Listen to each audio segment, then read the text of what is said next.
ce qui est peut-être de la pression positive, ce qui est peut-être de la pression négative, mais de simplement prendre un petit temps pour se poser, pour apprécier le moment présent.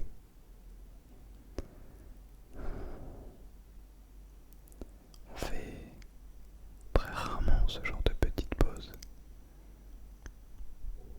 mais je crois pourtant que c'est absolument indispensable pour le bien-être. Alors faut que tu saches d'abord que s'il y a des bruits dehors chez moi ou dehors chez toi, ce n'est pas grave, d'accord? Utilise ces bruits pour te détendre encore plus. Utilise ces bruits pour te dire que ces personnes qui sont là dehors ne prennent pas ce temps que tu es en train de prendre pour toi. Et profites-en d'autant plus en te disant que ce moment, il est uniquement pour toi. Pour faire une petite pause. Bien. Pour faire une pause, il y a plusieurs choses à faire. Et oui, même pour les pauses, il faut suivre des petites instructions. Dans un premier temps, je vais te demander de boire un coup d'eau.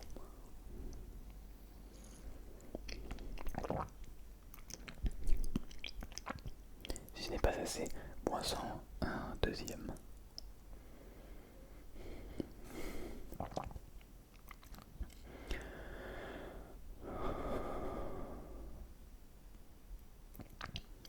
Et je sais pas si tu l'as vu, mais naturellement, je vais aller reprendre cette respiration après avoir bu.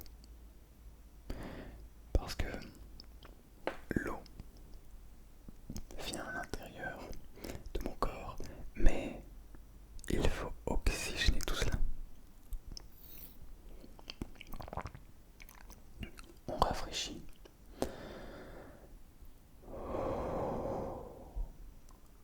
Et on oxygène tout ça. Et cette respiration peut être utilisée dans beaucoup de domaines. La relaxation, comme ce que je vous ai proposé lundi avec une vidéo souffle dans laquelle je vous parle de la respiration, mais également pour un puissant entraînement que je vais essayer de te parler aujourd'hui, en partie bien sûr, que tu connais, mais pas trop. Peut-être que tu connais très bien, ou peut-être que tu ne connais pas du tout d'ailleurs. Je vais te parler de la méditation. Attends, non, ne t'en vas pas. Ne t'inquiète pas, nous n'allons pas faire de méditation aujourd'hui. Mais je voulais te dire que, en réalité, l'ASMR était une sorte de méditation. Une sorte, bien sûr. C'est plus proche de la méditation guidée que de la réelle méditation, mais c'est toujours une sorte de méditation. Alors, je vais essayer de te faire des petites rigueurs au passage.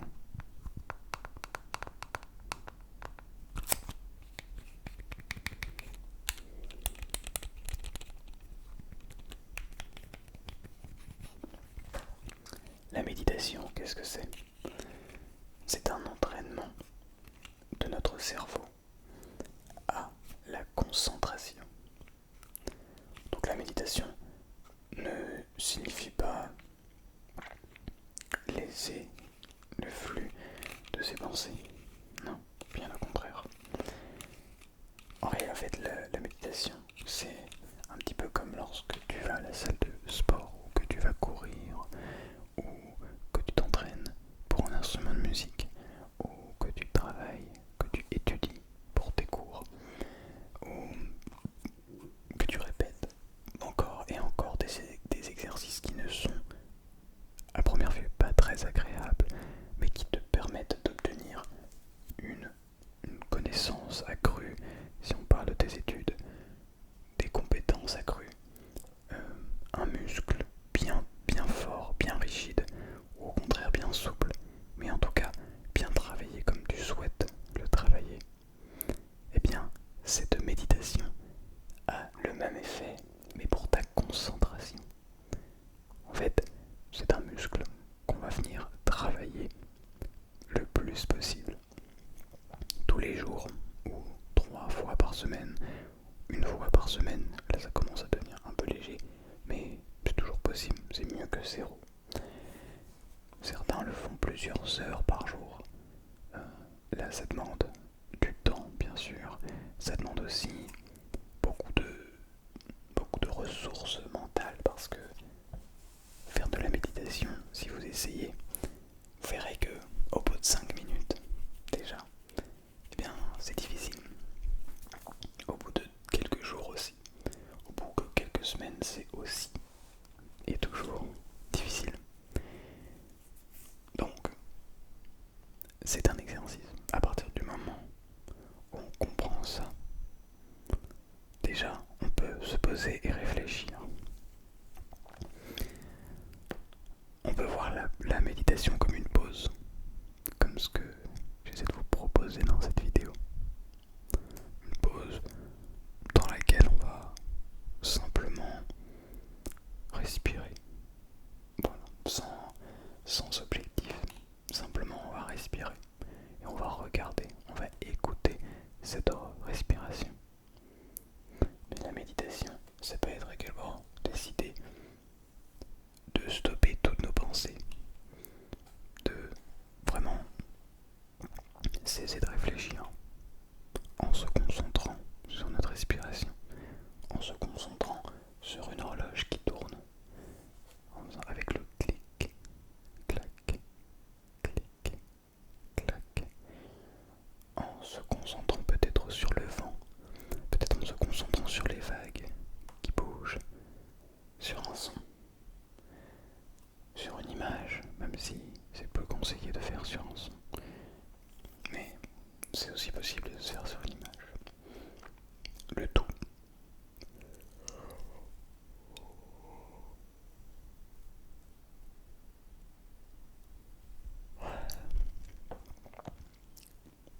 le petit bâillement qui fait plaisir.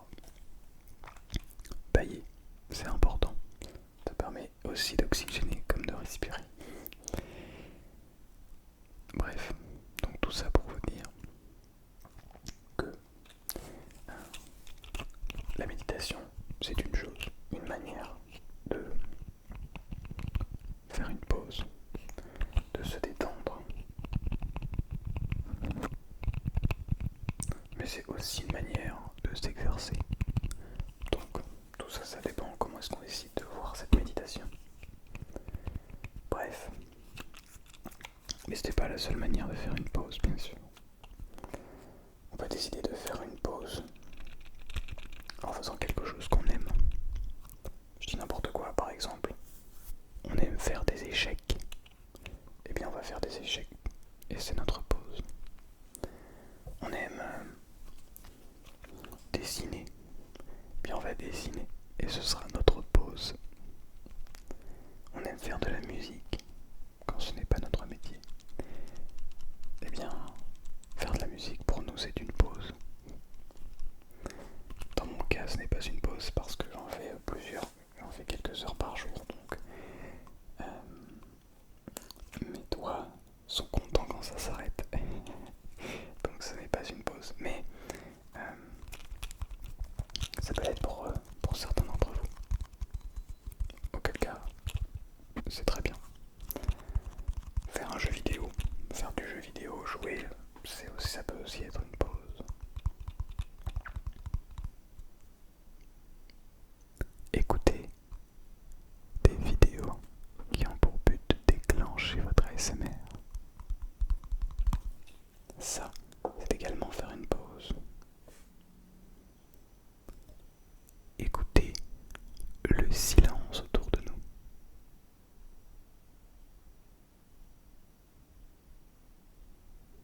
ce fameux bruit blanc. Je sais que pour certains ou certaines, c'est quelque chose de très difficile d'écouter ce bruit blanc. Parce que cela demande de cesser de penser, alors que pas forcément. On peut ajouter ces bruits blancs à notre fil de pensée. Tiens, là je n'entends rien. Rien ne vient me déranger. Mais peut-être que quelqu'un va venir. Peut-être que je serai dérangé. Peut-être que quelqu'un va rentrer. Ou au contraire, peut-être que personne ne va rentrer. Parce que personne n'est avec moi. Qu'est-ce que je me sens seul? Ou au contraire, qu'est-ce que j'aimerais être seul? Eh oui, faire une pause, ça dépend de chacun. Ça dépend de chaque environnement. Si vous êtes toute la journée avec des gens, eh bien, vous aimez profondément faire cette pause et vous retrouver seul avec vous-même. Auquel cas, vous n'avez pas envie d'être dérangé dans ce moment pour vous. Si au contraire, vous travaillez toute la journée seul, chez vous, dans un bureau tout seul, vous mangez tout seul le midi, ça peut arriver.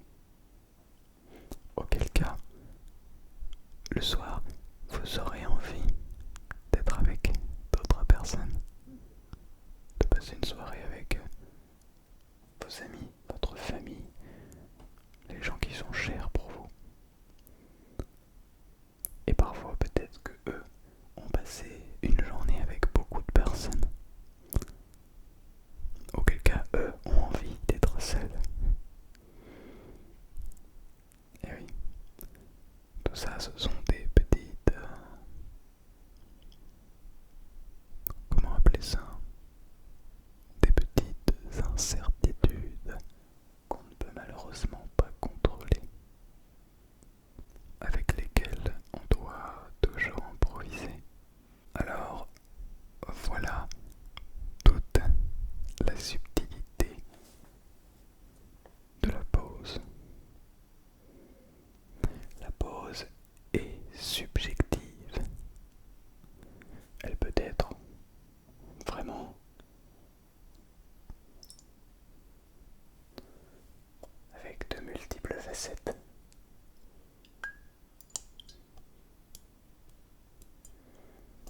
Apprenez à écouter. Ce n'est pas facile. J'apprends tous les jours. Nous devrions apprendre à écouter ce que les autres ressentent et essayer de les comprendre pour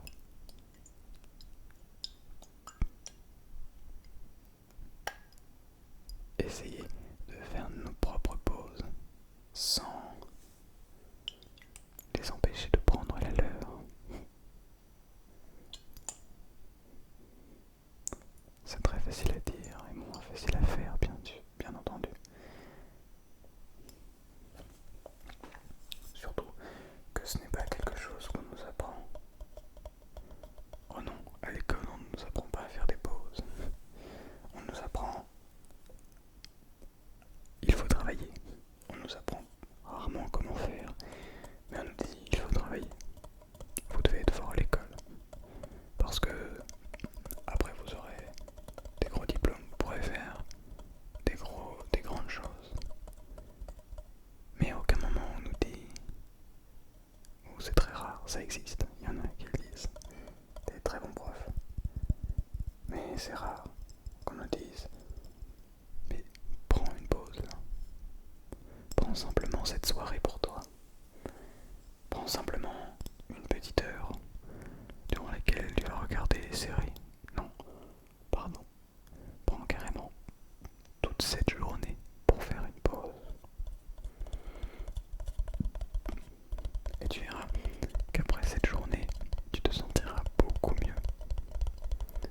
Plutôt que de se retrouver dans une journée où tu pensais être productif, où tu souhaitais travailler à fond, avancer dans tes projets, dans tes objectifs, mais où finalement,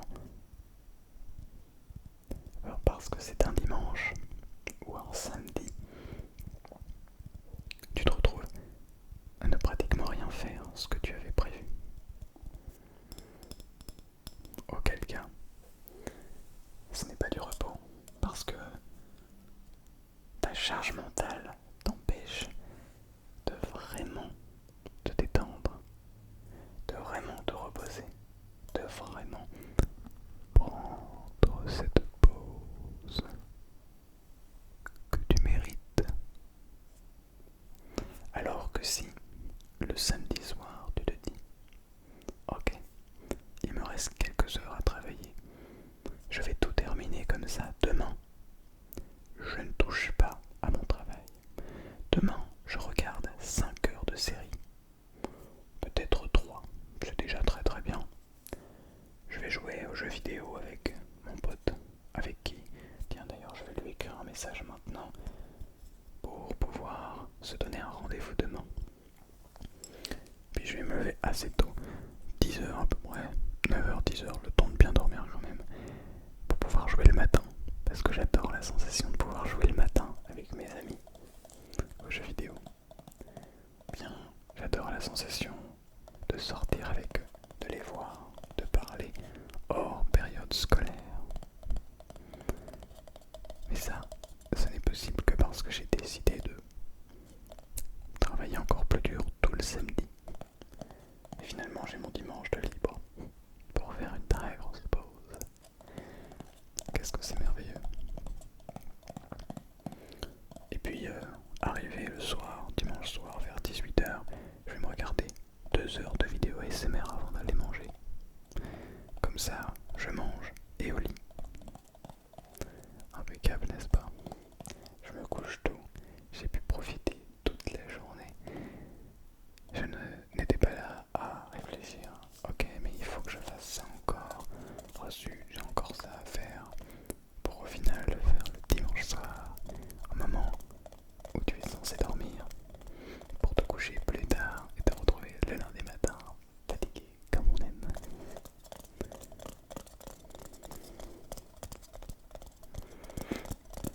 N'hésite vraiment pas à prendre ces temps de pause, sans parler de méditation, qui est un sujet à part entière dont j'essaierai de dédier une vidéo, parce que je pense que c'est extrêmement important aujourd'hui.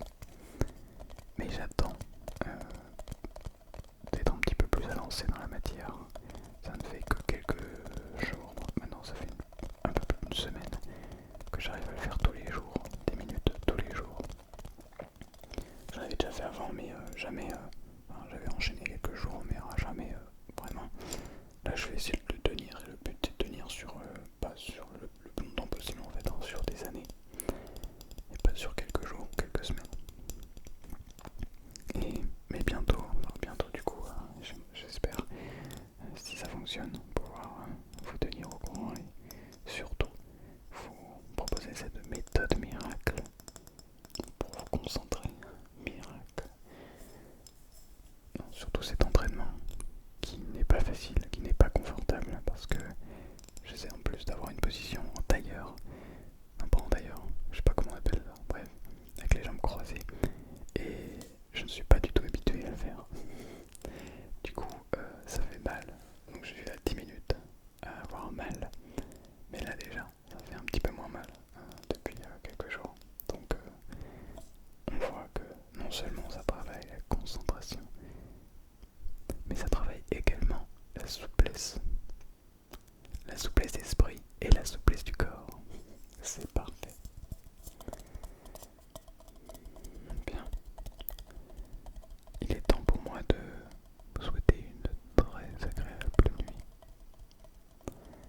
Et surtout, prenez des pauses régulièrement.